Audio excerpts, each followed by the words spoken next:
Ranveer mirror के सामने खड़े होकर अपने हेयर ड्रायर करते हुए बोला, ठीक है, कॉफी टेबल पर रख दो और जाओ यहाँ से।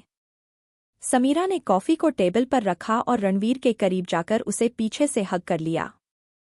रणवीर समीरा के इस मूव से चौंक गया। उसे समीरा का यूं करीब आना अच्छा नहीं लगा। उसने समीरा को दूर करते हुए कहा, ये क्या कर रही हो तुम? तुम्हें अपनी लिमिट क्रॉस नहीं करनी चाहिए।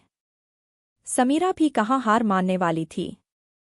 इस बार उसने रणवीर के गले में अपनी बाहें डाल दी और उसकी आंखों में देखते हुए कहा, रणवीर, क्या हो गया है तुम्हें? तुम मुझसे इतना दूर दूर क्यों रहते हो जबकि तुम अच्छे से जानते हो कि मेरे दिल में तुम्हारे लिए क्या फीलिंग है? अब आगे। समीरा के ऐसे करीब आने से रणवीर को इरिटेशन हो रही थी।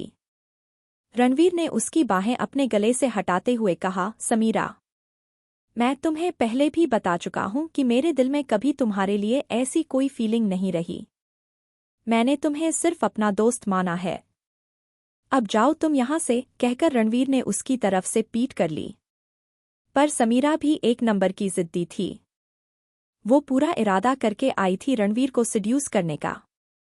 उसने एक बार फिर रणवीर को पीछे से हग कर लिया और कहा, नहीं रणवीर, ऐसा मत कहो। तुम मुझे एक मौका तो दो, मैं उस माही से कहीं ज्यादा बेहतर साबित होंगी। आखिर उस 2 टके की लड़की में तुमने ऐसा क्या देख लिया कि तुमने मुझे न चुनकर उसे चुना? बस यही नहीं बोलना था समीरा को। अब वो सोच भी नहीं सकती थी कि रणवीर उसकी क्या हालत करेगा। समीरा अपनी ही धुन में बोली जा रही थी, लेकिन उसे नहीं पता था कि उसने माही के लिए ऐसा बोलकर रणवीर के गुस्से की आग को भड़का दिया था। समीरा के मुंह से माही के लिए ऐसे शब्द सुनकर रणवीर की मुट्ठियां गुस्से से कस गई। उसकी आंखों में जैसे खून उतर आया था। उसने समीरा के हाथ को कसकर पकड़ा और उसे अपने सामने किया। रणवीर की गुस्से से लाल आंखें देख समीरा के माथे पर डर से पसीने की बूंदें आ गई। रणवीर ने उसकी बाजू को मरोड़कर उसकी पीठ से लगा दिया और उसकी आंखों में देखते हुए दांत पीसते हुए बोला, माही का नाम लेने की तुम्हारी औकात नहीं है और चली हो उसकी जगह लेने। दोस्ती का लिहाज कर रहा हूं तो तुम अभी तक मेरे सामने खड़ी हो, वरना यहीं जिंदा गाड़ देता। लेकिन अगली बार दोस्ती का भी लिहाज नहीं करूंगा, कहने के साथ ही उसने समीरा को धकेल दिया। समीरा सीधा जाकर फर्श पर गिरी। रणवीर ने उसे वार्न करते हुए कहा, अब चुपचाप यहाँ से दफा हो जाओ और दोबारा इस रूम में आने की सोचना भी मत। समीरा डरी सहमी हुई रणवीर को देख रही थी। वो जल्दी से खड़ी हुई और रूम से ऐसे भागी जैसे रणवीर अभी ही उसे मार देगा। रणवीर ने रूम का डोर जोर से बंद कर दिया और बाहर बालकोनी में आकर बैठ गया। माही के बगैर उसे भी रूम में अच्छा नहीं लग रहा था। रणवीर भी माही के ख्यालों में खोया हुआ था कि तभी बारिश की एक बूंद आकर उसके चेहरे पर गिरी।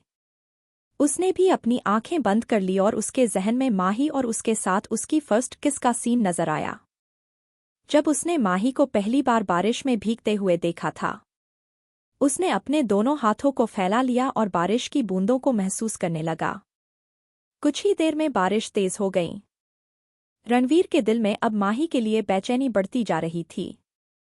उसने अपनी आंखें खोली और अपने हाथों से अपने बालों को पीछे किया और कुछ सोचकर रूम में वापस आ गया। महेश जी का घर। माही अभी भी बालकोनी में खड़ी अपने दोनों हाथों को फैलाए खड़ी हुई थी। उसकी आंखें बंद थी और होंठों पे प्यारी से मुस्कान।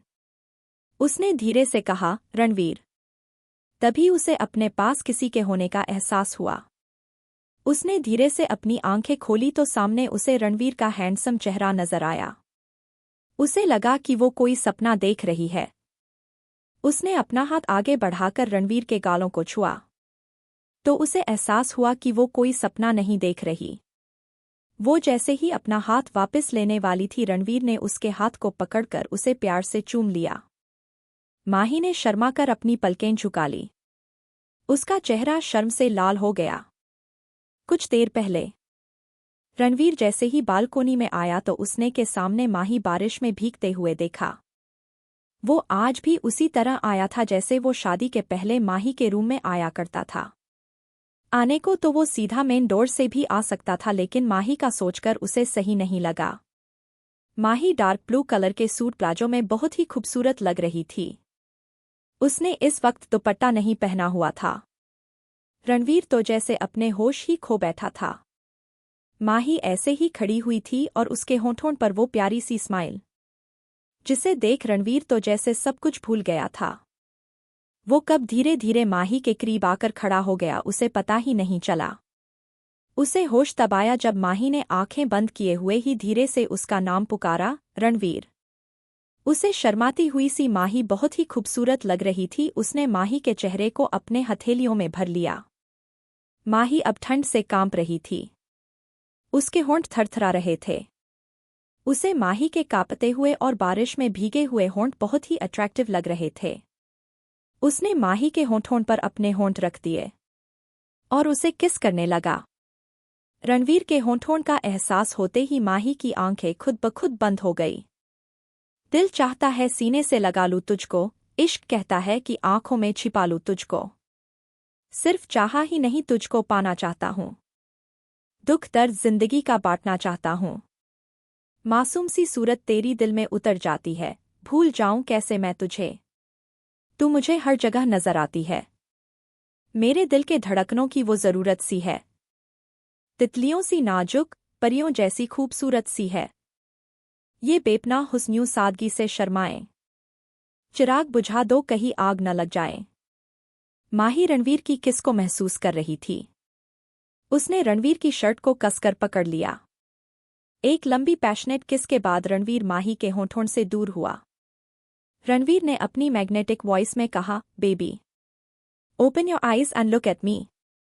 माही ने धीरे से अपनी आंखें खोली और रणवीर की आंखों में देखने लगी।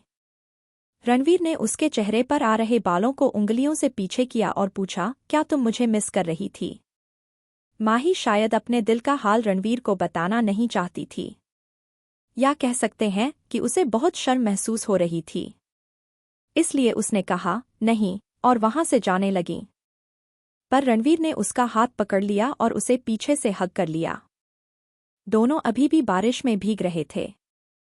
रणवीर ने माही के नेक को किस करते हुए कहा, तुम्हारे होंठ भले ही झूठ बोले, पर तुम्हारी आंखें सब कुछ बयां कर देती हैं। इसलिए चाहकर भी तुम मुझसे झूठ नहीं बोल सकती। रणवीर की गर्म सांसें माही को अपनी नेक पर महसूस हो रही थी। बारिश अब कम हो गई थी लेकिन माही अब कांप रही थी, जिसे रणवीर ने भी महसूस किया था। उसने माही को अपनी गोद में उठाया और रूम के अंदर आ गया।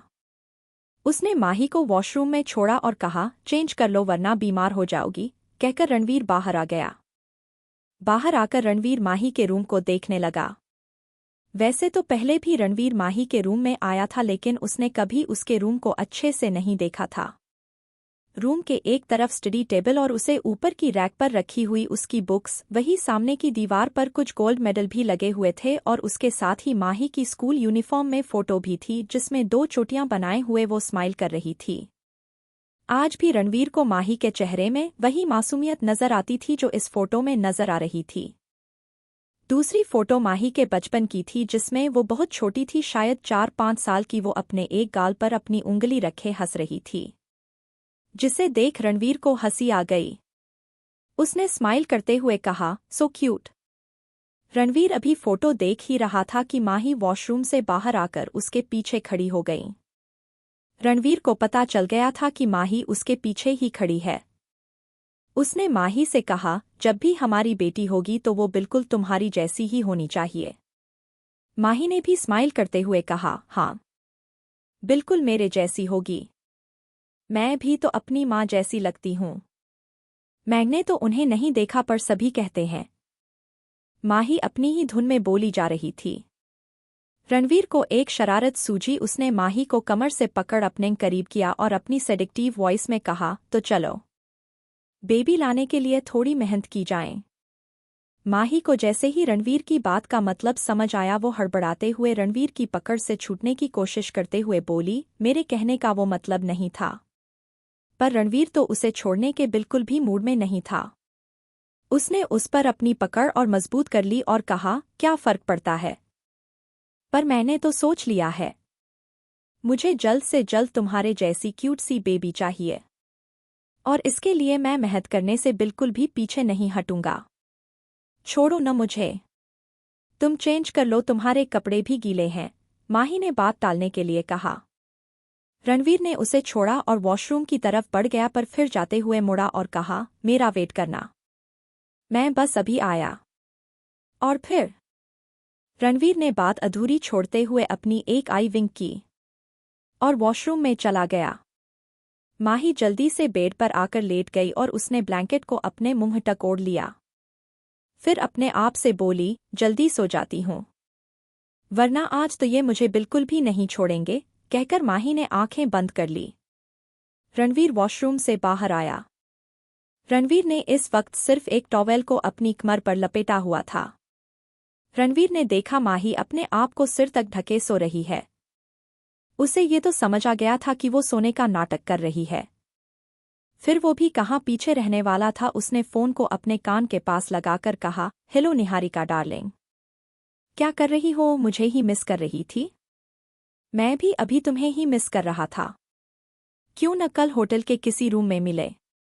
मुझे मुंबई में तुम्हारे साथ बिताए हुए पल बड़े याद आ रहे हैं। माही, जो अभी तक आंखें बंद किए हुए लेटी हुई थी, निहारिका का नाम सुनकर तुरंत अपनी आंखें खोल दी और रणवीर की बातें कान लगाकर सुनने लगी। रणवीर की बातें सुनकर उसे बड़ा गुस्सा आ रहा था। उसने एकदम से अपना ब्लैंकेट हटाया और रणवीर के हाथ से उसका फोन छीन लिया और फोन पर गुस्से में चिल्लाते हुए बोली, मेरे रणवीर से दूर रहना, वरना मैं तुम्हें छोड़ूंगी नहीं। तुम अभी मुझे जानती नहीं हो, समझी? जब माही को दूसरी तरफ से कोई आवाज नहीं आई तो माही ने फोन की स्क्रीन को देखा तो वो समझ गई कि रणवीर उसे बेवकूफ बना रहा था। उसने सामने खड़े रणवीर को देखा, जो अपने हाथ बांधे हुए एक शरारती स्माइल के साथ उसे ही देख रहा था। रणवीर ने देखा माही अपने आप को सिर तक ढके सो रही है। उसे ये तो समझ आ गया था कि वो सोने का नाटक कर रही है। फिर वो भी कहाँ पीछे रहने वाला था। उसने फोन को अपने कान के पास लगाकर कहा, हेलो निहारिका डार्लिंग, क्या कर रही हो? मुझे ही मिस कर रही थी? वाओ, मैं भी अभी तुम्हें ही मिस कर रहा था। क्यों न कल होटल के किसी रूम में मिले? मुझे मुंबई में तुम्हारे साथ बिताए हुए पल बड़े याद आ रहे हैं। माही, जो अभी तक आंखें बंद किए हुए लेटी हुई थी, निहारिका का नाम सुनकर तुरंत अपनी आंखें खोल दी और रणवीर की बातें कान लगाकर सुनने लगी। रणवीर की बातें सुनकर उसे बड़ा गुस्सा आ रहा था। उसने एकदम से अपना ब्लैंकेट हटाया और रणवीर के हाथ से उसका फोन छीन लिया और गुस्से में चिल्लाते हुए बोली, मेरे रणवीर से दूर रहना, वरना मैं तुम्हें छोड़ूंगी नहीं। तुम अभी मुझे जानती नहीं हो, समझी? जब माही को दूसरी तरफ से कोई आवाज नहीं आई तो माही ने फोन की स्क्रीन को देखा तो वो समझ गई कि रणवीर उसे बेवकूफ बना रहा था। उसने सामने खड़े रणवीर को देखा, जो अपने हाथ बांधे हुए हंसकर उसे ही देख रहा था। अब आगे रणवीर को ऐसे सिर्फ टॉवेल में देखकर माही को बहुत शर्मा रही थी, लेकिन उसकी परफेक्ट बॉडी देख उसकी दिल की धड़कनें बढ़ने लगी। रणवीर माही की नज़रों से ही उसके दिल का हाल जान गया था। माही का उसको इस नज़र से देखना अच्छा भी लग रहा था। वो धीरे धीरे माही की तरफ बढ़ने लगा। माही ने जब रणवीर को अपने पास आते देखा तो उसे ऐसा लगा जैसे उसका दिल की धड़कन बुलेट ट्रेन की स्पीड से भाग रही हो। रणवीर उसके और भी पास आ गया था। माही एकटक उसकी आंखों में देख रही थी। रणवीर उसके ऊपर झुकने लगा और माही पीछे की तरफ झुकने लगी। रणवीर ने अपने दोनों हाथ उसके अगल बगल टिका रखे थे। माही अब पूरी तरह से बेड पर लेट गई थी। माही तो जैसे रणवीर की आंखों में पूरी तरह से खोई हुई थी। उसे अपने आसपास का कोई होश ही नहीं था। रणवीर उसके चेहरे से थोड़ी ही दूरी पर था। रणवीर ने अपनी मैग्नेटिक वॉइस में पूछा, are you attracted to my body? Mahi ने धीरे से अपना सिर हिलाते हुए कहा, हाँ। तभी उसे होश आया कि वो क्या बोल रही है।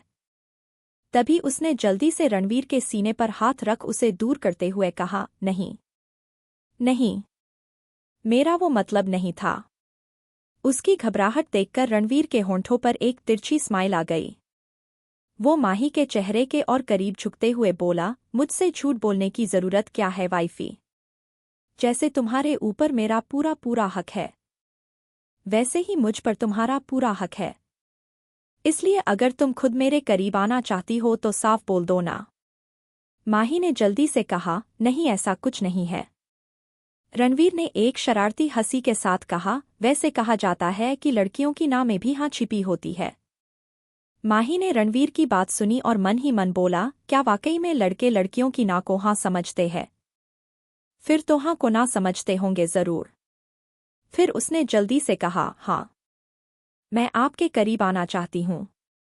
माही की बात सुनकर रणवीर अपनी हंसी दबाते हुए बोला, ओके, तुम मेरे करीब आ सकती हो, बल्कि आज हम दोनों इतने करीब आ जाते हैं कि हमारे बीच की सारी दूरियां ही खत्म कर दे। कहते हुए रणवीर ने जैसे ही माही की कुर्ती को उतारने के लिए अपने हाथ आगे बढ़ाए तो माही ने जल्दी से उसके हाथ को पकड़ लिया और कहा, नहीं नहीं, मेरा वो मतलब नहीं था। रणवीर को अब उसे परेशान करने में बड़ा मजा आ रहा था। वो हंसते हुए बोला, पर मेरा वही मतलब था जान। फिर रणवीर ने माही को पलटकर अपने ऊपर कर लिया और अपनी हंसी कंट्रोल कर उसे देखने लगा। माही ने रणवीर के सीने पर अपनी चिन टिकाकर कहा, आप मुझे कितनी आसानी से बेवकूफ बना देते हो। रणवीर ने माही की नोज को पिंच करते हुए कहा, क्योंकि तुम कुछ ज्यादा ही इनोसेंट हो इसलिए तुम्हें बेवकूफ बनाना ज्यादा मुश्किल नहीं है। माही ने मासूमियत से पूछा, क्या इनोसेंट होना अच्छी बात नहीं होती? रणवीर ने उसकी बाल सहलाते हुए कहा, नहीं, ऐसा नहीं है। फिर एक गहरी सांस भरते हुए, तुमने हमेशा दुनिया का एक पहलू ही देखा है जहां सब कुछ खूबसूरत है, कोई छल कपट नहीं, किसी पर भी आसानी से भरोसा कर लेना, छोटी छोटी चीजों में खुश हो जाना, लेकिन दुनिया का एक दूसरा पहलू भी है जहां कब कौन आपको धोखा दे जाए पता नहीं चलता। लोग आपका फायदा उठाने के लिए हमेशा तैयार रहते हैं। अपने फायदे के लिए कोई किसी की भी जान लेने से पीछे नहीं हटता। फिर थोड़ा रुककर, इसलिए थोड़ी सी चालाकी भी जरूरी है ताकि कोई आपका फायदा न उठा पाए। रणवीर ने माही की तरफ देखा तो वो रणवीर के सीने पर सिर रखकर सो चुकी थी। माही को ऐसे सोते हुए देख रणवीर के होंठों पर एक प्यारी सी स्माइल आ गई। रणवीर के फेस पर जो अभी तक सॉफ्ट एक्सप्रेशन थे वो अब डार्क एक्सप्रेशन में बदल गए। उसने माही के सिर को सहलाते हुए कहा, और मैं नहीं चाहता कि दुनिया के उस दूसरे पहलू को तुम्हें फेस करना पड़े। फिर उसने कसकर माही को अपनी बाहों के घेरे में ले लिया और आंखें बंद कर उसकी नज़दीकी को महसूस करने लगा। इसी तरह वो भी नींद के आगोश में चला गया। दूसरा दिन, माही ने नींद में ही अपने बेड पर किसी को टटोला, लेकिन जब उसे अपने बगल वाली जगह खाली महसूस हुई तो उसने धीरे से अपनी आंखें खोली। उसे रणवीर बेड पर कहीं नजर नहीं आया। माही बेड से उठ गई और इधर उधर देखने लगी। उसने वॉशरूम भी चेक किया पर रणवीर उसे कहीं नजर नहीं आया। रूम का डोर भी अदंड से बंद था, इसका मतलब था कि वो सुबह जल्दी ही चला गया। माही ने मुंह बनाते हुए कहा, बिना बताए ही चले गए, बताकर भी तो जा सकते थे। ऐसे ही बोलते हुए वो वॉशरूम में चली गई। जब उसने मिरर में अपने फेस को देखा तो वो समझ गई कि रणवीर ने अपने स्टाइल में गुड मॉर्निंग बोल दिया है। मतलब माही के होंठों की स्वेलिंग सारी कहानी बयां कर रही थी। माही के होंठों पर एक प्यारी सी स्माइल आ गई। उसने शर्मा कर अपने फेस पर अपने दोनों हाथ रख लिए। दोपहर का वक्त, माही निर्मला जी के रूम में बैठी हुई थी कि तभी उसका फोन रिंग करने लगा। फोन पर रूही का नाम शो हो रहा था। माही ने फोन पिक किया और अपने रूम में आ गई। फोन पिक होते ही रूही ने नॉन स्टॉप बोलना चालू कर दिया, हेलो माही, आज प्रिया, टीना और मैंने बाहर जाने का प्रोग्राम बनाया है और तुझे भी चलना है हमारे साथ। माही ने पूछा, कहाँ? रूही ने चहकते हुए कहा, अरे शॉपिंग करेंगे, मूवी देखेंगे और रेस्टोरेंट में खाना खाएंगे, मतलब फुल ऑन मस्ती। माही का भी जाने का मन था, पर उसे याद आया कि रणवीर ने उसे अभी बाहर जाने से मना किया हुआ है, इसलिए उसने मायूस होते हुए कहा, नहीं यार, तुम लोग जाओ, मैं नहीं जा पाऊंगी। क्यों? रूही ने पूछा। माही ने कहा, तुम्हारे भाई ने मना किया है। बाहर कहीं जाने से मैंने पूछा भी लेकिन उन्होंने कुछ भी नहीं बताया। रूही ने कुछ सोचते हुए कहा, हाँ तो ठीक है ना, तुम अकेले थोड़ी न जा रही हो, हम सब के साथ ही तो जा रही हो ना, चलना, काफी दिनों से हम सब साथ में कहीं नहीं गए। माही का भी बहुत मन हो रहा था, पर उसे रणवीर के गुस्से का भी डर था। उसने कहा, नहीं रूही, ये मुझ पर गुस्सा करेगे। रूही ने उसे समझाते हुए कहा, मैं भाई से कह दूंगी कि मैंने ही जिद की थी। अब और कोई बहाना नहीं। हम आ रहे हैं तुझे लेने, कहकर उसने बिना माही की बात सुने फोन काट दिया। माही के पास भी अब कोई रास्ता नहीं था, फिर उसे भी रूही की बात सही लगी कि वो तो इन सब के साथ ही जा रही है, ना अकेले थोड़ी। फिर वो जल्दी से जाने के रेडी होने लगी। करीब आधे घंटे में तीनों माही के पास पहुंच गए। उन्होंने निर्मला जी से भी जाने की परमिशन ले ली थी, पर बाहर खड़े बॉडीगार्ड ने माही को जाने से मना करते हुए कहा, मैम, बॉस ने हमें स्ट्रिक्ट ऑर्डर दिए है कि उनकी परमिशन के बिना आपको कहीं न जाने दे। चारों मायूस होकर वापस अंदर आ गई। टीना ने कंफ्यूजन से पूछा, माही, जीजू ने इतनी सिक्योरिटी क्यों लगा रखी है? रूही ने कहा, यार, भाई इतने बड़े बिजनेस टाइकून हैं। तो जाहिर है उनके कई बिजनेस राइवल्स भी है जो उन्हें या उनसे जुड़े लोगों को हार्म करने की कोशिश कर सकते हैं, इसलिए सिक्योरिटी जरूरी है। पर एक दिन में क्या फर्क पड़ेगा, हम पहले भी तो जाते थे ना। प्रिया ने मुंह बनाते हुए कहा, जाएंगे तो तब ना जब ये हमें जाने देंगे। सोच क्या कर सकते हैं। तभी रूही एकदम चिल्लाते हुए बोली, आइडिया। कुछ देर बाद महेश जी के पीछे वाले हिस्से में भी एक गेट बना हुआ था। वहां पर सिर्फ एक बॉडीगार्ड पहरा दे रहा था। प्रिया जल्दी से वहां पहुंच गई, पर वो ऐसे जता रही थी जैसे टहलते टहलते वहां पहुंच गई हो।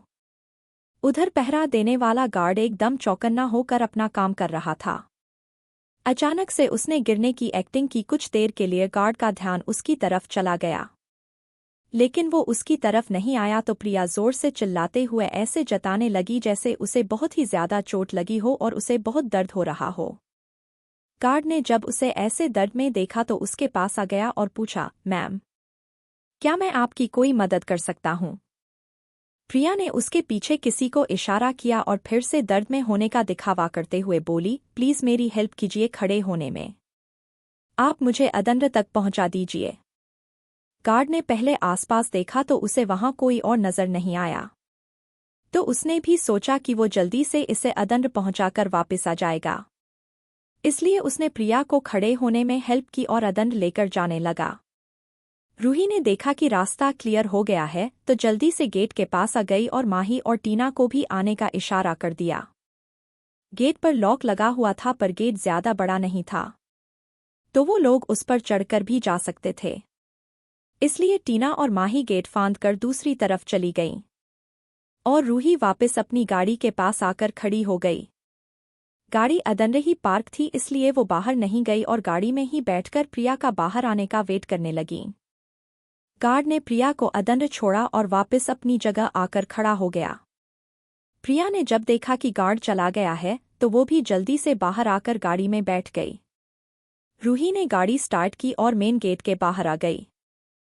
फिर पिछले गेट के बाहर खड़ी माही और टीना की पिक किया और वहां से निकल गई। जैसा कि आपने पिछले चैप्टर में देखा कि रूही ने माही को अपने साथ बाहर जाने के लिए कन्विंस कर लिया था और वो चारों गार्ड को चकमा देकर बाहर निकल भी गए थे। अब स्टोरी में आगे बढ़ते हैं। उन चारों को ही सोचकर खुशी हो रही थी कि उन्होंने गार्ड को चकमा दे दिया है और गार्ड्स को पता नहीं चला माही के बाहर जाने का, लेकिन ये उनकी गलतफहमी थी। पिछले गेट पर खड़े हुए गार्ड ने पहले अपने चारों तरफ एक सरसरी निगाह डाली। जब उसे लगा कि किसी की नज़र उस पर नहीं है तो उसने चुपचाप अपने फ़ोन से एक मैसेज किसी को सेंड किया और वापस फ़ोन अपनी पॉकेट में रख पहले की तरह खड़ा हो गया। एक बड़ी सी हवेली में एक आदमी सोफे पर पैर चढ़ाकर बैठा हुआ था। उसके सामने एक आदमी अधमरी हालत में पड़ा हुआ था जिसे उसके गार्ड ने काफ़ी बेरहमी से टॉर्चर किया था। सोफे पर बैठे हुए आदमी ने अपनी भारी आवाज में कहा, ले जाकर इसे जंगल में डाल दो, जंगली जानवरों के पेट भरने के काम आएगा। अपने बॉस का ऑर्डर मिलते ही गार्ड्स उस आदमी को घसीटते हुए वहां से बाहर ले गए। तभी उस आदमी के फोन पर एक नोटिफिकेशन आई।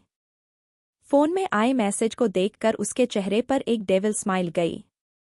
फिर उसने दांत पीसते हुए कहा, रणवीर रॉय कपूर, बहुत जल्द तुझसे अपने सारे पुराने हिसाब चुकता करूंगा।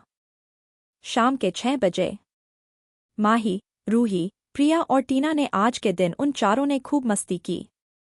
शाम को वो लोग एक रेस्टोरेंट में गए और सबने अपनी अपनी पसंद का खाना ऑर्डर किया। माही ने जल्दी जल्दी खाना खाते हुए कहा, रूही जल्दी कर, मुझे वापस भी जाना है। अरे खाना तो ढंग से खा लो, वैसे भी ज्यादा वक्त नहीं हुआ है, रूही ने खाना खाते हुए ही कहा। प्रिया ने भी रूही की हाँ में हाँ मिलाते हुए कहा, चिंता मत कर, तुझे टाइम से घर पहुंचा देंगे। अभी वो लोग बातें करते हुए खाना खा ही रही थी कि तभी वहां से गुजर रहे वेटर के हाथ से ट्रे छूटकर फर्श पर गिर गई और सारा खाना वही फर्श पर गिर गया। हालांकि खाना फर्श पर ही गिरा था, लेकिन थोड़ा बहुत सूप वगैरह के छींटे माही के कपड़ों पर भी आ गए थे। माही जल्दी से अपनी चेयर से खड़ी हो गई और टिश्यू पेपर से अपनी ड्रेस साफ करने लगी। प्रिया ने माही से चिंतित आवाज में पूछा, माही, तुम्हें कहीं चोट तो नहीं आई, तुम ठीक तो हो? माही ने अपनी ड्रेस साफ करते हुए कहा, हाँ मैं ठीक हूँ, बस ड्रेस खराब हो गई है। रूही भी टिश्यू पेपर से उसकी ड्रेस साफ करने लगी। वेटर बार बार उनसे माफी मांग रहा था। रेस्टोरेंट के मैनेजर को जब इसकी जानकारी मिली तो वो दौड़ता हुआ वहां आया और उनसे माफी मांगने लगा। फिर उसने वेटर को काफी खरी खोटी भी सुनाई। वेटर डर से अपना सिर झुकाए हुए ही खड़ा रहा। माही ने उन्हें रोकते हुए कहा, कोई बात नहीं, देखिए गलती किसी से भी ही जाती है, आप बस मुझे ये बता दीजिए कि वॉशरूम कहाँ है, ताकि मैं अपने कपड़े साफ कर सकूं। मैनेजर ने उसे वॉशरूम का रास्ता बता दिया। प्रिया ने साथ आने के लिए कहा, मैं भी तुम्हारे साथ चलती हूँ, तो माही ने उसे मना करते हुए कहा, मैं चली जाऊंगी, तुम सभी अपना खाना खाओ, कहकर वो वॉशरूम की तरफ बढ़ गई। माही ने वॉशरूम में जाकर अपनी ड्रेस क्लीन की और बाहर आ गई। वो कॉरिडोर में आगे बढ़ ही रही थी कि उसे महसूस हुआ कि कोई उसका पीछा कर रहा है। उसने पीछे मुड़कर देखा तो उसे कोई नजर नहीं आया। माही ने अपने आप से कहा, यहाँ तो कोई नहीं है, पर मुझे किसी के कदमों की आहट तो आई थी। फिर वो जल्दी जल्दी अपने कदम बढ़ाने लगी। अभी उसने 2-4 कदम ही बढ़ाए कि किसी ने पीछे से उसके मुंह पर रुमाल रख दिया। माही ने अपने आप को छुड़ाने की बहुत कोशिश की, लेकिन कुछ ही देर में वो अपने होश खोने लगी और कुछ सेकंड में ही अनकॉन्शियस हो गई। रेस्टोरेंट एरिया में तीनों माही का काफी देर से वेट कर रही थी। प्रिया ने कहा, यार, माही अभी तक आई क्यों नहीं? रूही ने कहा, मैं देख कर आती हूँ। तो टीना ने भी खड़े होते हुए कहा, हाँ मैं भी तेरे साथ चलती हूँ।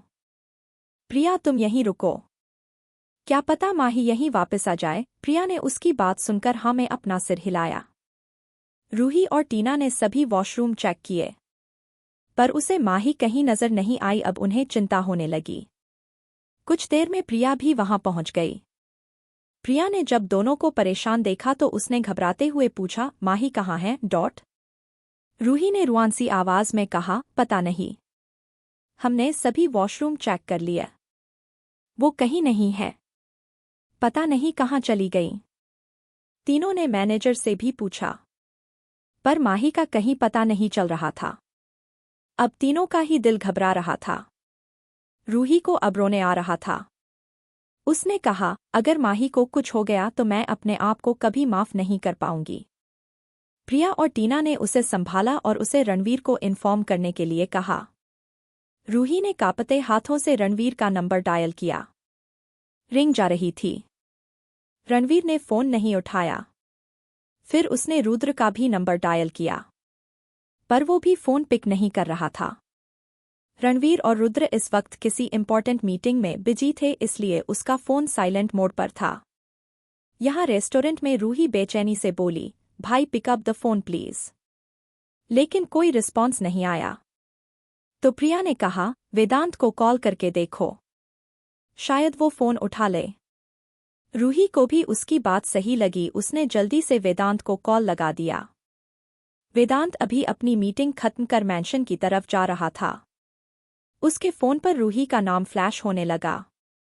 उसने गाड़ी साइड में लगाई और फोन पिक किया तो सामने से रूही की परेशान सी आवाज आई, भाई। वो माही, कहते हुए रूही रोने लगी। वेदांत को पहले तो समझ नहीं आया कि रूही क्या कह रही है। उसने पहले उसे शांत होने के लिए कहा और फिर पूछा, रूही अब रोना बंद करो और आराम से बताओ क्या हुआ है। पर रूही का रोना बंद ही नहीं हो रहा था। तो प्रिया ने उसके हाथ से फोन ले लिया और कहा, वेदांत, माही का कहीं पता नहीं चल रहा है। वेदांत ने चौंकते हुए पूछा, व्हाट? क्या मतलब है कि माही का कहीं पता नहीं चल रहा है? मुझे साफ साफ बताओ क्या हुआ है। फिर प्रिया ने उसे सारी बात बताई और एड्रेस भी सेंड कर दिया। सारी बात जानने के बाद वेदांत ने यू टर्न लिया और प्रिया के बताएं एड्रेस की तरफ जाने लगा। रास्ते में उसने रणवीर के असिस्टेंट को कॉल किया। जैसे ही उसके असिस्टेंट अविनाश ने कॉल पिक की, वेदांत ने उसे जल्द से जल्द रणवीर से बात करवाने के लिए कहा। अविनाश समझ गया था कि जरूर कोई इमरजेंसी है, इसलिए वो जल्दी से मीटिंग रूम में गया और रणवीर के कान में कुछ कहा। रणवीर ने अपना फोन देखा जिसमें रूही की 20 मिस कॉल थी। वो जल्दी से मीटिंग रूम से बाहर आया और उसने जल्दी वेदांत को कॉल लगाया और पूछा, वेदांत व्हाट हैपेंड? फिर वेदांत ने उसे जो बताया उसे सुन रणवीर का चेहरा सख्त हो गया। उसके हाथ फोन पर कस गए। वो जल्दी से वहां से बाहर चला गया। रुद्र ने जब रणवीर को मीटिंग रूम से बाहर जाते हुए देखा तो उसे कुछ गड़बड़ होने का अंदेशा हुआ। उसने अपने असिस्टेंट को मीटिंग संभालने का ऑर्डर दिया और बाहर आ गया। रुद्र ने अविनाश से पूछा, क्या हुआ? रणवीर ऐसे अचानक कहाँ गया है? अविनाश ने रुद्र को सारी बात बता दी। इसलिए रुद्र भी जल्दी से रणवीर के पीछे पीछे गया। जब तक वो पार्किंग एरिया में पहुंचा, रणवीर उसके सामने ही फुल स्पीड से गाड़ी भगा कर ले गया। रुद्र भी अपनी गाड़ी में बैठ रणवीर की गाड़ी का पीछा करने लगा। रणवीर फुल स्पीड से गाड़ी चला रहा था। उसे गुस्सा आ रहा था कि मना करने के बावजूद माही बाहर गई। उसने अपने हाथ को स्टीयरिंग पर गुस्से से मारते हुए कहा, how can you do this? Mahi, मेरे मना करने के बावजूद तुम बाहर क्यों निकली? कुछ ही देर में वेदांत रेस्टोरेंट पहुंच गया था। उसे बाहर ही रूही, प्रिया और टीना परेशान हालत में मिली। वेदांत को देख रूही उससे लिपटकर रोने लगी, भाई, माही कहीं नहीं मिल रही। हमने उसे सब जगह देख लिया। वेदांत ने उसे चुप करवाते हुए कहा, शांत हो जाओ, हम उसे जल्दी ही ढूंढ लेंगे। तभी वहां रणवीर और रुद्र भी पहुंच गए। रणवीर को गुस्से में देख रूही डर से वेदांत के पीछे छिपने लगी, लेकिन रणवीर ने उसे उसकी बाह से पकड़ अपने सामने किया और गुस्से भरी आवाज में पूछा, मुझे सारी बात डिटेल में बताओ कि तुम सब इतनी सिक्योरिटी होने के बावजूद बाहर कैसे आई? Tell me. रूही ने डरते डरते रणवीर को सारी बात बता दी और फिर सिर झुकाकर कहा, सॉरी भाई, सारी गलती मेरी है। मैंने ही माही से जिद की थी। उसने तो कहा था कि आपने उसे बाहर निकलने से मना किया है, कहकर रूही जोर जोर से रोने लगी। रणवीर को रूही पर बहुत गुस्सा आ रहा था, पर वो पहले ही बहुत डरी हुई थी। इसलिए थोड़ी दूर जाकर अपनी गाड़ी के पहिए को जोर से अपने पैरों से किक किया। कुछ ही देर में वहां करीब 10-12 गाड़ियां एक साथ आकर रुकी। उसमें से सभी बॉडीगार्ड्स ने निकलकर रेस्टोरेंट को चारों तरफ से घेर लिया। वेदांत ने जल्दी ही अपने आदमियों को सीसीटीवी फुटेज चेक करने का ऑर्डर दिया। रणवीर ने एक नज़र गुस्से से रूही को देखा और अंदर चला गया। रुद्र ने रूही को डांटते हुए कहा, रूही, तुम्हें पता भी नहीं है कि इस वक्त माही कितनी बड़ी मुसीबत में फंस गई है। फिर उसने अपने एक गार्ड से तीनों को घर ड्रॉप करने का बोला और वो भी अदंड चला गया। रात के 9 बजे माही को गायब हुए पूरे 3 घंटे बीत चुके थे। पर उसका कहीं पता नहीं चल पा रहा था। जैसे जैसे वक्त बीत रहा था उन सबकी परेशानियां भी बढ़ती जा रही थी।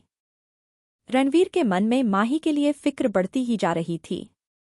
तभी उसके एक आदमी ने कहा, सर, यहां देखिए। उसकी बात सुनकर रणवीर जल्दी से कंप्यूटर की स्क्रीन को देखने लगा, जिसमें माही के बेहोश करने से लेकर रेस्टोरेंट के पिछले गेट से बाहर जाने की रिकॉर्डिंग चल रही थी। एक आदमी बेहोश माही को गोद में उठाकर पिछले गेट से बाहर ले जा रहा था। रणवीर, वेदांत और रुद्र को समझ आ गया था कि ये किसका काम ही सकता है। रणवीर ने अपने फोन से किसी को कॉल किया और कुछ देर बात करने के बाद फोन डिस्कनेक्ट कर दिया। कपूर मैंशन। रूही ने घर आकर सभी को माही के गायब होने के बारे में बता दिया था। परिवार के सभी लोग परेशान हालत में हॉल में ही जमा थे। दादी का तो रो रो कर बुरा हाल हो रहा था। अनीता जी और सुनीता जी उन्हें संभाल रही थी। हाँ, ये बात अलग है कि उन्हें भी माही की चिंता सता रही थी। City hospital. हॉस्पिटल के एक वार्ड में एक आदमी लेटा हुआ था। उसे देखकर लग रहा था कि उसे बहुत चोट आई है। उसके चेहरे पर कहीं कहीं स्वेलिंग नजर आ रही थी और उसके साथ ही नीले निशान भी। उसके वार्ड के बाहर कुछ गार्ड पहरा दे रहे थे। उनकी परमिशन के बिना कोई भी अंदर नहीं जा सकता था। तभी एक आदमी जिसकी वेशभूषा से लग रहा था कि वो एक डॉक्टर है। उसने अपने मुंह पर सर्जिकल मास्क लगाया हुआ था। वो वार्ड के गेट पर आकर रुक गया और उसने एक नज़र गार्ड पर डाली। तो गार्ड ने उसे अपनी आंखों से अंदर जाने का इशारा किया। वो आदमी भी डोर ओपन कर अंदर चला गया। किसी के कमरे में आने की आहट से बेड पर लेटे हुए आदमी की नींद खुल गई। लेकिन जब उसने एक डॉक्टर को अपने बेड के पास आते हुए देखा तो वापस सोने की कोशिश करने लगा। डॉक्टर ने एक नज़र उस पर डाली और फिर गेट की तरफ देखकर कहा, जाग जाओ और मेरी बात ध्यान से सुनो। डॉक्टर की बात सुनकर वो आदमी कंफ्यूजन से उसकी तरफ देखा। आप लोगों के कमेंट और लाइक काफ़ी कम आ रहे हैं। जितने लोग स्टोरी को रीड करते हैं उससे कहीं कम लाइक और कमेंट आते हैं। देखिए, आप चाहते हैं कि मैं रोज़ इसके चैप्टर अपलोड करूं, लेकिन इसके लिए आप मेरी हौसला अफजाई भी तो करें ना। मुझे आपके कमेंट और लाइक से ही पता चलता है कि आपको स्टोरी कैसी लग रही है। लेकिन मेरे कुछ रीडर्स ऐसे भी हैं जो रेगुलर कमेंट करना नहीं भूलते, और अब तो मुझे इनके नाम भी मुंह ज़बानी याद हो गए हैं। इनके लिए दिल से तो चलिए स्टोरी को आगे बढ़ाते हैं। जैसा कि आपने देखा कि माही को किसी ने किडनैप कर लिया है, तो क्या रणवीर बचा पाएगा माही को या खो देगा हमेशा हमेशा के लिए? आगे की स्टोरी को समझने के लिए आप इसके पिछले एपिसोड को जरूर रीड करें। अब आगे। बेड पर लेटे हुए आदमी ने समझा कि डॉक्टर उसका चेकअप करने के लिए आया होगा, इसलिए उसने वापस अपनी आंखें बंद कर ली। तभी उसके कानों में आवाज आई, मेरी बात ध्यान से सुनो, पर कुछ रिएक्ट मत करना। ऐसे जताओ जैसे सो रहे हो। डॉक्टर के भेस में जो आदमी था उसने स्टेथोस्कोप को उसके सीने पर लगाते हुए कहा, और वो ऐसे जता रहा था जैसे वो लेटे हुए आदमी का चेकअप कर रहा हो। बेड पर लेटा हुआ आदमी उसकी बात समझ सोने की एक्टिंग कर रहा था। फिर डॉक्टर ने धीरे से बोलना शुरू किया, मुझे तुम्हारे बॉस ने यहां भेजा है, तुम्हें यहां से बाहर निकलने के लिए। बेड पर लेटे हुए आदमी ने आंखें बंद रखे हुए ही उससे पूछा, पर बाहर तो कड़ा पहरा है। डॉक्टर ने उसकी नब्ज टटोलने हुए कहा, उसका सारा बंदोबस्त कर दिया गया है। इस हॉस्पिटल से बाहर निकालने तक की जिम्मेदारी हमारी होगी। बाहर निकलकर तुम्हें बॉस से मिलना है। तुम जानते हो न कि इस वक्त बॉस कहाँ मिलेंगे। फिर डॉक्टर ने उसकी चोट को देखते हुए कहा, तुम जानते हो न कि मैं यहाँ पर बॉस के एड्रेस के बारे में नहीं बोल सकता। लेटे हुए आदमी ने अपना सिर हाँ में हिलाया। फिर डॉक्टर ने फोन से किसी को मैसेज किया। कुछ देर में एक वार्ड बॉय अंदर आया। उसने डॉक्टर के इशारे पर रूम के पर्दे लगा दिए थे। फिर पास रखी हुई व्हील चेयर को उसके बेड के पास ले आया। डॉक्टर के कहने पर वो आदमी जल्दी से व्हील चेयर पर बैठ गया और बेहोश होने की एक्टिंग करने लगा। उस आदमी को वार्ड बॉय रूम के पिछले गेट से बाहर ले गया। उस गेट पर कोई पहरा नहीं था, इसलिए उन्हें निकलने में कोई परेशानी नहीं हुई। कुछ ही देर में वो एक सुनसान रास्ते पर थे। उस वार्ड बॉय ने कहा, इससे आगे मैं नहीं जा सकता। हमें वापस जाकर हॉस्पिटल में भी सब कुछ संभालना है। कहीं गार्ड को हम पर शक न हो जाए, कहकर वार्ड बॉय वहां से निकल गया। अब उस आदमी ने अपने आसपास एक नज़र डाली और अंधेरे में गायब हो गया। एक रूम जिसमें काफी अंधेरा फैला हुआ था।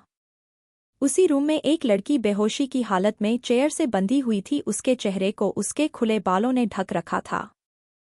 तभी उस रूम का डोर ओपन हुआ और एक हट्टा कट्टा आदमी अंदर आया। उसके चेहरा एक्सप्रेशनलेस था। उसका ऑरा भी काफी खतरनाक था। उसने एक नज़र चेयर से बंधी हुई लड़की को देखा और उसकी तरफ बढ़ गया। उस लड़की के करीब पहुंचकर उसने उसके सिर के पीछे के बालों को कसकर पकड़ा और उसके चेहरे को देखा। ये कोई और नहीं माही थी, और वो खतरनाक आदमी था, विक्रम चौहान। माही के खूबसूरत चेहरे को देख उसके चेहरे पर एक खतरनाक वाली स्माइल आ गई। उसने माही को ऊपर से नीचे तक एक गंदी नज़र से घूरा। फिर उसके मुंह से निकला, हॉट एंड सेक्सी। फिर उसने अपने आदमी को इशारा किया तो उस आदमी ने जग में भरे हुए पानी को माही के मुंह पर झटके से मारा, जिससे एकदम से माही हड़बड़ाकर उठी और लंबी लंबी सांसें लेने लगीं। जब उसे महसूस हुआ कि वो किसी अनजान जगह पर एक चेयर से बंधी हुई है तो डर से कांपने लगीं। तभी उसकी नज़रें सामने खड़े हुए इंसान पर पड़ी।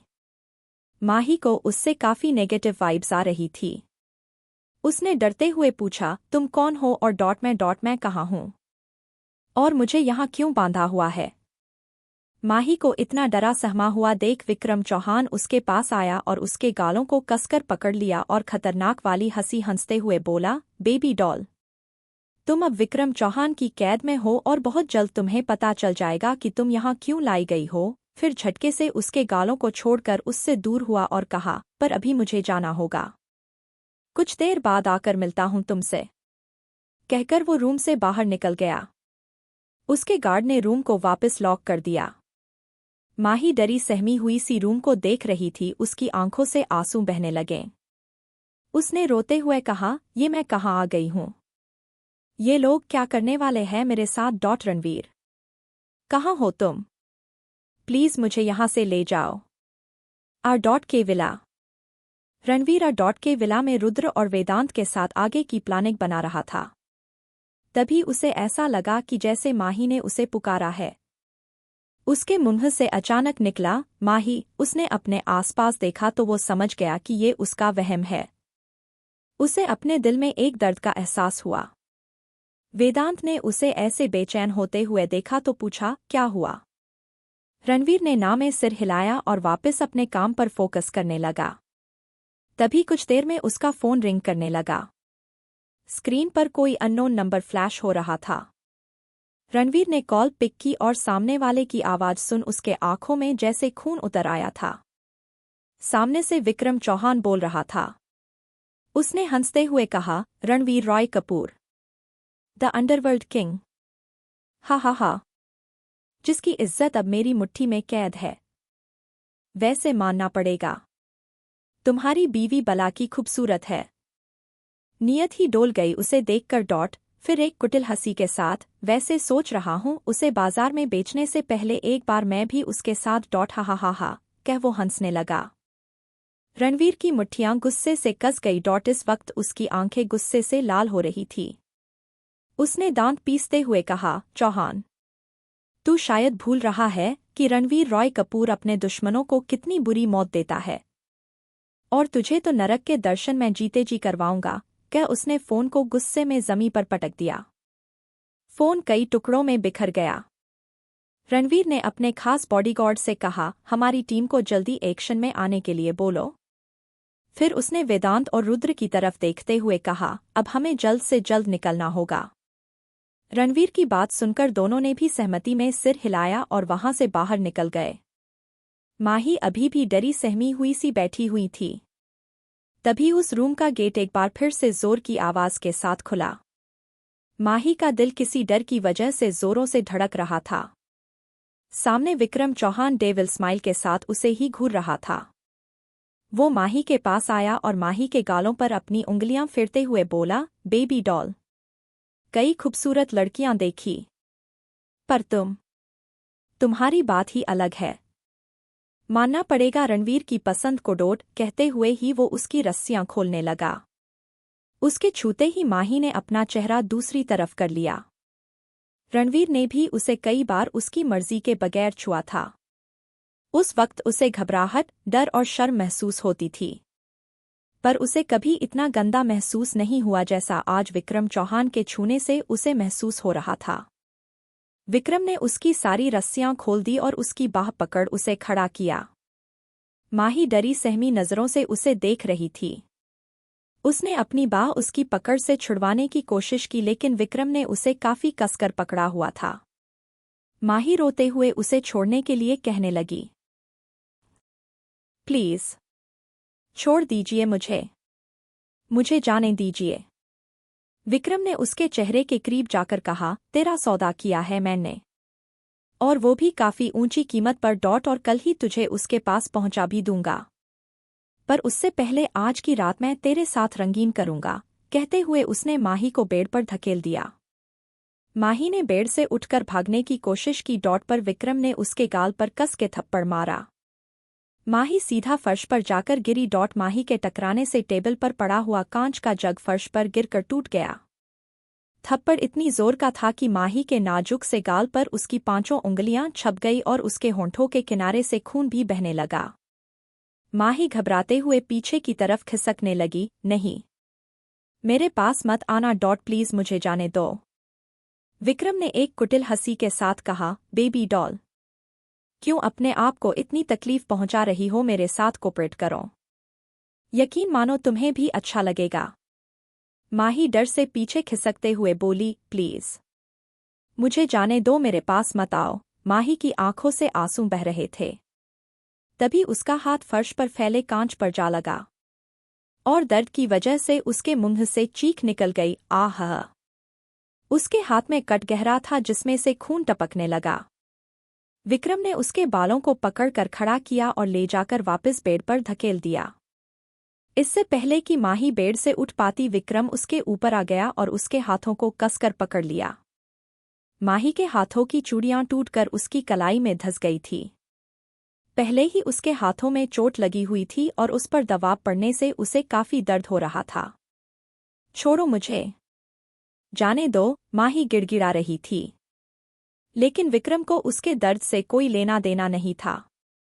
उसने माही के बाजू को खींच कर फाड़ दिया और वो माही की नेक को किसके साथ बाइट भी करने लगा। माही अब थकने लगी थी, लेकिन उसने अपने आप को बचाने के लिए संघर्ष करना बंद नहीं किया। उसके हाथ बेड साइड टेबल पर रखें वास की तरफ बढ़ने लगे और कुछ ही देर में वो वास उसके हाथ में आ गया। उसने एक जोर का वार विक्रम के सिर पर किया। विक्रम ने दर्द से अपने सिर को पकड़ लिया। आह! तुम्हें तो मैं। विक्रम की पकड़ ढीली पड़ते ही माही बेड से उतरकर भागने लगी। तभी उसका पैर मुड़ गया और वो फर्श पर गिर गई। फिर भी उसने हिम्मत नहीं हारी और अपने आप को हिम्मत देते हुए कहा, नहीं माही, तुझे यहां से भागना ही होगा, वरना ये राक्षस तुझे छोड़ेगा नहीं। माही जैसे तैसे खड़ी हुई और डोर के पास आई। विक्रम ने तब तक अपने आप को संभाल लिया था, इससे पहले कि वो माही तक पहुंच पाता। माही डोर ओपन कर बाहर निकल गई। माही अब बहुत थक चुकी थी। दर्द और थकान की वजह से उसकी आंखों के आगे अंधेरा छाने लगा था, लेकिन वो हिम्मत कर वहां से जाने का रास्ता ढूंढने लगी। उसे सामने ही सीढ़ियां नजर आईं। वो जैसे तैसे सीढ़ियां उतर कर नीचे आ गई। 1-2 बार तो वो सीढ़ियों से भी गिरते गिरते बची। वो मेंडोर की तरफ भागी। तभी उसका पैर लड़खड़ा गया। इससे पहले कि वो नीचे गिरती, किसी की मजबूत बाहों ने उसे थाम लिया। माही ने अधखुली आंखों में इस शख्स का चेहरा देखा और बेहोश हो गई। कौन था वो शख्स, जानेंगे अगले एपिसोड में। तब तक के लिए बने रहिए हमारे साथ। Dark obsession. विक्रम चौहान की हवेली एक जंगल के बीचों बीच बनी हुई थी, जिसका पता सिर्फ उसके खास आदमियों को ही था। हवेली के बाहर कदम कदम पर उसके गार्ड्स का सख्त पहरा लगा हुआ था। तभी उस हवेली को कई सारी गाड़ियों ने चारों तरफ से घेर लिया और कुछ ही देर में उन सभी गाड़ियों से वेल ट्रेन्ड बॉडीगार्ड्स बाहर आए, जिनके हाथों में खतरनाक वेपन्स थे। इससे पहले कि गेट पर तैनात गार्ड उन पर गोलियां चला पाते, उन्हें गोलियों से भून दिया गया। कुछ ही देर में गेट पर एक ब्लास्ट हुआ और उस गेट के परखच्चे उड़ गए। रणवीर, वेदांत और रुद्र तीनों ही गेट से अंदर आ गए। उसके पीछे पीछे ही सभी बॉडीगार्ड्स भी अंदर आ गए। ये सभी गार्ड्स कोई मामूली गार्ड्स नहीं थे, बल्कि दुनिया के सबसे खतरनाक फाइटर थे। हर एक गार्ड 100 पर भारी था। उसमें वेदांत की फाइटर टीम भी शामिल थी, जो काफी खतरनाक थी। और दुश्मनों का सफाया कुछ मिनटों में कर देती थी। कुछ ही देर में वहां धुआंधार फायरिंग शुरू हो गई। फायरिंग दोनों तरफ से हो रही थी। करीब 5 मिनट में ही विक्रम के सभी बॉडीगार्ड्स जमीन पर लहूलुहान हालत में पड़े हुए थे। चारों तरफ लाशें ही लाशें फैली हुई थी। रणवीर के आदमियों ने लाशों को साइड किया और रास्ते के दोनों तरफ तैनात हो गए। रणवीर मेन डोर के पास पहुंचा। डोर बंद था तो उसने गुस्से में एक किक में ही डोर तोड़ दिया। अदंड जो उसने देखा तो उसे अपने दिल में एक टीस सी महसूस हुई। माही डरी सहमी सी भागते हुए आ रही थी। उसकी हालत से ही अंदाजा लगाया जा सकता था कि उसके साथ क्या हुआ होगा। माही का ध्यान सामने नहीं था, वो बार बार पीछे की तरफ देख रही थी। तभी उसका पैर लड़खड़ाया और इससे पहले कि वो नीचे गिरती रणवीर की मजबूत बाजुओं ने उसे थाम लिया। उसने अपनी अधखुली आंखों से रणवीर को देखा और उसके होंठों से धीरे से निकला, रणवीर। उसके बाद उसकी आंखें बंद हो गई। उसकी आंखों से आंसू बहकर रणवीर के हाथ पर गिरा। माही ने रणवीर का नाम काफी धीरे से लिया था, लेकिन रणवीर ने सुन लिया था। वो एक टक माही के चेहरे को देख रहा था। उसके नाजुक से गालों पर अभी भी उंगलियों के निशान थे। उसके होंठों के किनारे से अभी भी खून बह रहा था। रणवीर ने अपने हाथ माही के गाल पर रखा और अंगूठे से उसके होठों से बहते खून को साफ किया। उसने कभी नहीं सोचा था कि वो कभी भी अपनी माही को ऐसी हालत में देखेगा। उसने माही को अपने सीने से लगा लिया। माही अभी भी बेहोश थी। तभी रणवीर के दोनों कंधों पर वेदांत और रुद्र ने अपना हाथ रखा। वेदांत ने कहा, उस चौहान की तो हम वो हालत करेंगे कि मौत को भी खौफ आ जाए। तभी उसे सीढ़ियों से विक्रम चौहान आता हुआ नजर आया। उसने अपने हाथों में माही के दुपट्टे को लपेटा हुआ था। उसके सिर से खून बह रहा था। रणवीर, जिसके चेहरे पर अभी माही को देख एक दर्द था, सामने विक्रम को देख जैसे उसके आंखों से आग बरसने लगी थी। उसकी मुट्ठियां गुस्से से कस गई।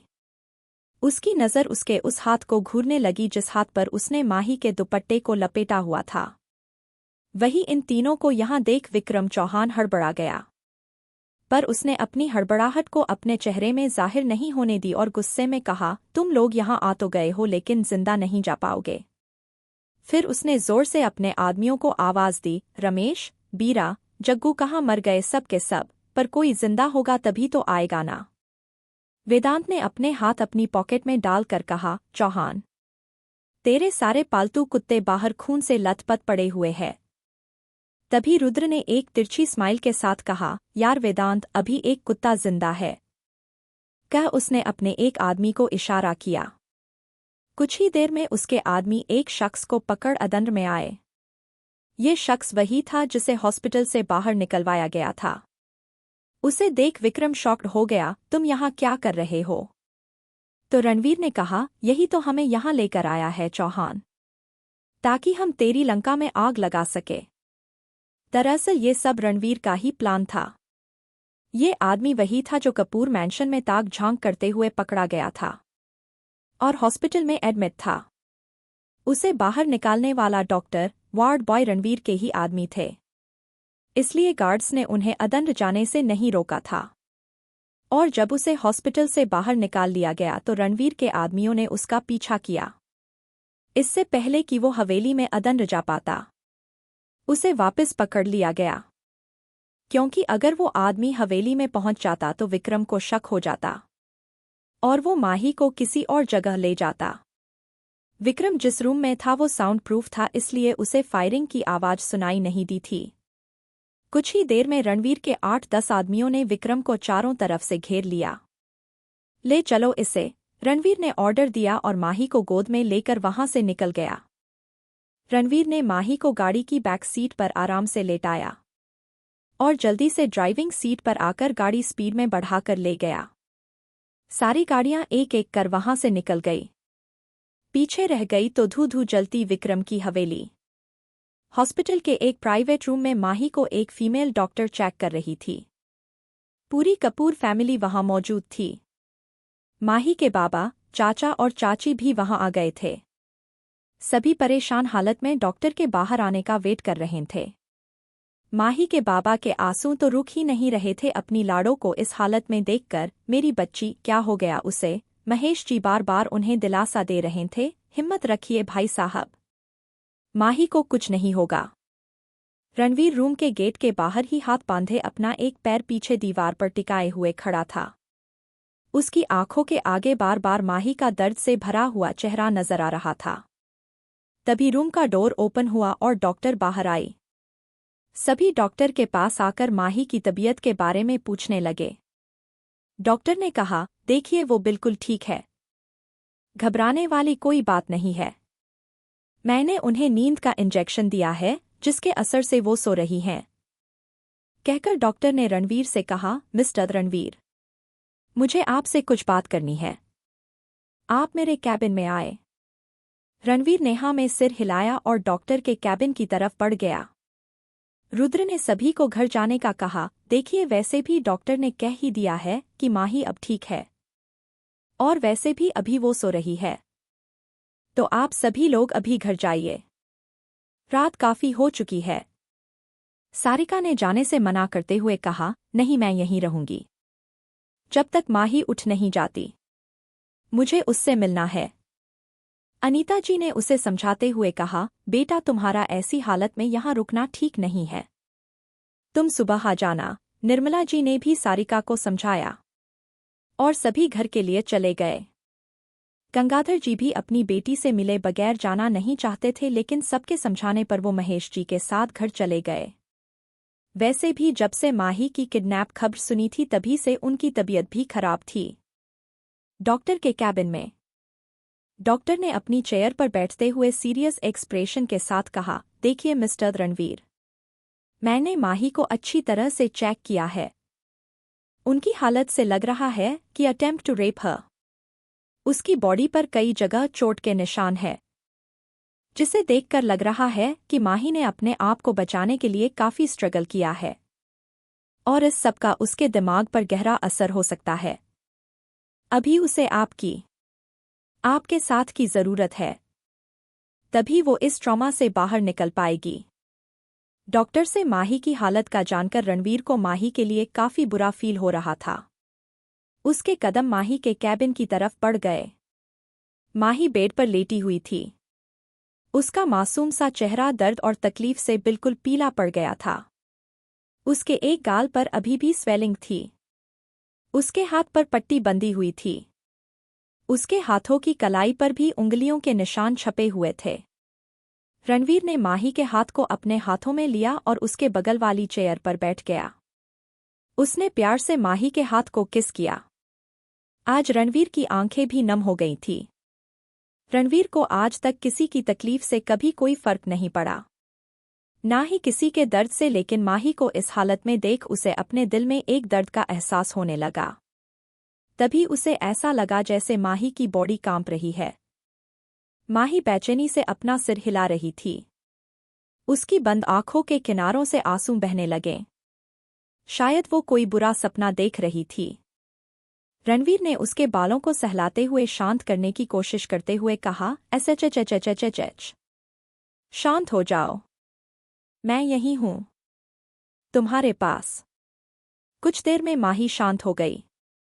रणवीर पूरी रात उसके बगल में ही बैठा रहा। कुछ ही देर में सुबह हो गई थी। माही अभी तक सो रही थी। तभी रणवीर का फोन रिंग करने लगा। माही की नींद डिस्टर्ब न हो इसलिए वो फोन अटेंड करने बाहर चला गया। उसने एक नर्स को माही के रूम में भेज दिया। नेटवर्क न हो की वजह से रणवीर को बाहर जाना पड़ा। कुछ देर में माही की आंख खुली। उसने अपने आप को एक अनजान जगह देखा, तो उसे कल रात की सारी बातें याद आने लगीं। वो एक चीख के साथ उठ बैठी, आह! उसे लगा कि वो अभी भी विक्रम की कैद में है। इससे पहले कि वो बेड से उठकर भागती, नर्स ने उसे पकड़ लिया। नर्स उसे समझाते हुए बार बार कह रही थी, मैम, आप इस वक्त हॉस्पिटल में हैं, आप सेफ हैं, प्लीज आप शांत हो जाइए। लेकिन माही कुछ सुनने को तैयार ही नहीं थी। नर्स ने जल्दी से एक बटन प्रेस किया, तो जल्दी ही डॉक्टर और कुछ और नर्स अंदर आ गई। सभी माही को संभालने की कोशिश कर रही थी, पर माही को ऐसा लग रहा था कि ये सभी विक्रम के लोग हैं और उसे उसके पास ले जाने आए हैं। माही जोर जोर से चिल्ला रही थी, तुम मुझे फिर से वही ले जाने आए हो, मुझे वहां नहीं जाना। नहीं जाना मुझे। दूर हटो मेरे सामने से, मेरे पास मत आना। रणवीर, मुझे यहां से ले जाओ। तभी रणवीर, जो कॉरिडोर से माही के रूम की तरफ ही आ रहा था, उसे माही के चिल्लाने की आवाज सुनाई दी। वो जल्दी से रूम की तरफ दौड़ा। जब वो डोर ओपन कर अंदर गया तो वहां का नजारा देख वो हैरान रह गया। माही डरी सहमी दीवार से सिमटी हुई खड़ी थी। उसने अपने दोनों हाथों से अपने कानों को ढक रखा था और रोते हुए बार बार एक ही बात दोहरा रही थी, मुझे वहां नहीं जाना। चले जाओ तुम सब, मुझे घर जाना है। रणवीर धीरे धीरे माही की तरफ बढ़ा। उसने आंखों से सभी को बाहर जाने का इशारा किया। सभी लोग बाहर निकल गए। रणवीर ने माही को पुकारा, माही। रणवीर की आवाज सुन माही, जो कब से एक ही बात दोहराई जा रही थी, एकदम चुप हो गई। उसने धीरे से अपना सिर उठाकर सामने देखा। अपने सामने रणवीर को देख वो दौड़कर रणवीर के सीने से लग गई। रणवीर ने उसे कसकर अपनी बाहों में भर लिया। माही रणवीर के सीने लग जोर जोर से रोते हुए बोली, रणवीर, वो सब मुझे फिर से उसके पास ले जाने आए थे। मुझे वहां नहीं जाना। वो बहुत गंदा है। मुझे घर जाना है। रणवीर ने माही का सिर सहलाते हुए कहा, तुम्हें कोई कहीं नहीं ले जा रहा। तुम अब सेफ हो माही। मैं हूं ना तुम्हारे पास, कहकर उसने माही को गोद में उठा लिया और सोफे पर ही बैठ गया। माही अभी भी उसकी गोद में ही बैठी हुई उसके सीने से लगे सिसक रही थी। वो रणवीर के सीने में जैसे सिमटती जा रही थी कि कहीं कोई उसे फिर से अपने साथ ना ले जाए। माही ने अपना सिर उठाकर रणवीर को देखा और सिसकते हुए ही कहा, उसने मुझे मारा भी था और मेरे साथ गंदी गंदी बातें भी कर रहा था। मुझे बहुत डर लग रहा है। वो मुझे वापस ले गया तो। रणवीर को अंदर ही अंदर बहुत गुस्सा आ रहा था कि उस विक्रम ने उसकी माही को कितना हर्ट किया है, लेकिन वो अपने गुस्से को कंट्रोल कर रहा था। वो माही के सामने बिल्कुल ही नर्म लहजे के साथ बोला, वो अब कभी तुम्हारे सामने नहीं आएगा। तुम्हें किसी से डरने की जरूरत नहीं है। जान, पर मुझे घर जाना है। मुझे यहां नहीं रहना। मुझे घर ले चलो ना। माही बच्चों की तरह जिद करने लगी, क्योंकि उसे अभी भी यहां डर लग रहा था। रणवीर ने उसे अपने सीने से लगाकर कहा, हाँ हम अभी घर जाएंगे, पर पहले तुम कुछ खा लो, फिर उसके बाद तुम्हें मेडिसिन भी तो लेनी है ना। माही ने हमें सिर हिलाया। रणवीर ने किसी को कॉल किया। उसने माही को बेड पर बैठा दिया। कुछ देर में एक नर्स सूप लेकर अंदर आई और टेबल पर रख कर चली गई। रणवीर ने उसे अपने हाथों से सूप पिलाया, फिर मेडिसिन दी और बेड पर लिटा दिया। रणवीर ने उस पर चादर ओढ़ाते हुए कहा, तुम अब सो जाओ, मैं तुम्हारे डिस्चार्ज पेपर रेडी करवाता हूं। पर माही ने जल्दी से रणवीर का हाथ कसकर पकड़ लिया, नहीं, तुम कहीं मत जाओ, यहीं रहो। रणवीर वापस बेड पर बैठ गया। माही अब रणवीर के हाथ को पकड़े हुए ही सो रही थी, जैसे अगर उसने रणवीर का हाथ छोड़ा तो रणवीर उसे छोड़कर चला जाएगा। रुद्र ने डिस्चार्ज पेपर रेडी करवा दिए थे और माही रणवीर के साथ घर आ गई थी। माही के सही सलामत घर आ जाने से सभी ने राहत की सांस ली। माही भी अपनों के बीच अपने आप को काफी सेफ महसूस कर रही थी। रात को रणवीर ने माही को डिनर करवाकर मेडिसिन दे दी थी। साथ में नींद की टैबलेट भी थी ताकि माही आराम से सो सके। माही अभी भी रणवीर का हाथ पकड़े हुए सो रही थी। तभी उसके फोन पर एक नोटिफिकेशन आई। रणवीर ने अपना फोन चेक किया और मैसेज का जवाब देते हुए टाइप किया, आई एम कमिंग। फिर उसने धीरे से माही के हाथों से अपना हाथ छुड़ाया और उसके फोरहेड पर किस करते हुए कहा, तुम्हारे गुनहगार को सजा देने का वक्त आ गया है। अब तुम्हारे हर दर्द का हिसाब उसे देना होगा। कहकर वो चेंजिंग रूम की तरफ बढ़ गया। उसने इस वक्त ब्लैक पैंट, ब्लैक शर्ट और ब्लैक ब्लेजर पहना हुआ था। फिर एक नज़र सोती हुई माही को देखा और रूम से बाहर चला गया। एक बड़ा सा रूम, जो देखने में ही डरावना लग रहा था। वहां रोशनी न के बराबर ही थी। वो रूम एक टॉर्चर रूम की तरह लग रहा था। वहां एक बड़ी सी टेबल पर कई ऐसे हथियार रखे हुए थे जिसे इंसानों को बड़ी ही बेरहमी से टॉर्चर किया जाता था। जमीन पर उसी आदमी की लाश पड़ी हुई थी जिसका पीछा कर रणवीर विक्रम की हवेली तक पहुंचा था। वही एक चेयर पर विक्रम चौहान लहूलुहान हालत में रस्सियों से बंधा हुआ था।